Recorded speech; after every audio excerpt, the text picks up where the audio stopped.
Right lads, I'm Cora, I run a modelling agency, and let's use Capture One to edit my models' digitals. This is Alaya, she's represented by UNS LGBTQI+ modelling agency, and I'm also a photographer, not only a momager, so I'm shooting everyone's digitals too. I'm starting here with the half body shot, and I'm just giving it a nice little crop so that we really just have like this head to mid-thigh, sometimes to hip, but it just makes sense like with Alaya's pose here and with what she's wearing. So I'm giving that a crop, and I'm going over to just add a very small amount of contrast in. I do not want to be enhancing or changing the coloring anything in digitals, because the whole point is that they are a really good, clear, honest, authentic representation of that model. The client needs to see, or the casting director needs to see, what that model actually looks like IRL. So obviously with professional photos, they're gonna look a little special.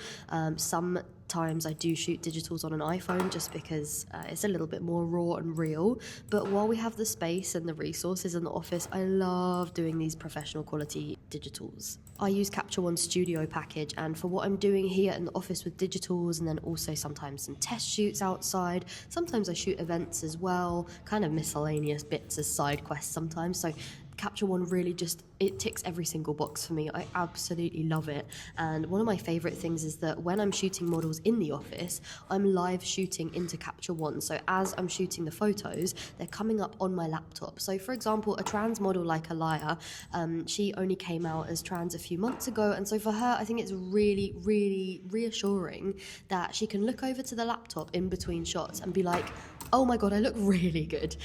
So especially for marginalized models that, you know, the world and society and the industry tells them that they are not beautiful, it is so special that I can have this live, in real time validation to my models that, look, that's you, and look, you look amazing. So like, keep going, eyes back on the camera, and let's get some more shots. The only time I will actually alter an image when I'm editing digitals is, for example, here Alaya just had a bit of a mascara smudge on her inner eye, so I'm taking the healing mask tool and just covering that up a little bit. When I'm shooting digitals, I'm generally shooting four. I'm shooting the close-up, I'm shooting the profile shot, I'm shooting the half body and the full body. Now, if there are other photos that are also really strong, I will keep them in and edit them too.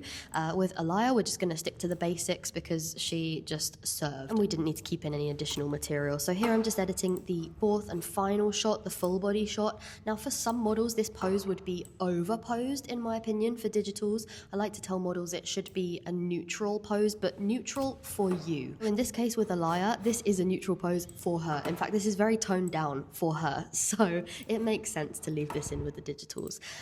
So here I'm just checking that everything is in focus as well. With the full body shots especially, sometimes my quite old DSLR camera struggles a little bit. And now we're done. So this is my favorite moment, putting all the digitals together and seeing how they're going to look as a set. This is absolutely beautiful. I'm so happy to have updated digitals of Alaya. Hope you enjoyed the little run through.